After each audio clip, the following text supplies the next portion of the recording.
कागजात नामजदगी जमा कराने का मरहला मुकम्मल। इब्तदाई फहरिस्तों की तैयारी। कल से 30 दिसंबर तक जांच पड़ताल की जाएगी। बिलावल भुट्टो जरदारी पीपल्स पार्टी के रवायती सियासी गढ़ लियारी से इलेक्शन में हिस्सा न लेने का फैसला। पार्टी क़यादत की हिदायत पर यूसुफ बलोच ने NA 239 से कागजात नामजदगी जमा करा दिए। नवाबशाह में आसिफ अली जरदारी के मुकाबले में नून लीग के GM शाह और MQM के सज्जाद शाह के कागजात नामजदगी जमा। NA 207 पर 16 और NA 208 पर 20 उम्मीदवारों ने कागजात जमा करा दिए।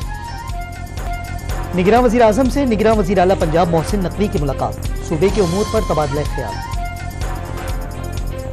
कराची इलाके कोरंगी में अवाम के तशद्दुद से मुबैना डाकू हलाक, साथी शदीद जख्मी। औरंगी टाउन में भी शहरियों ने डाकू को पकड़ लिया।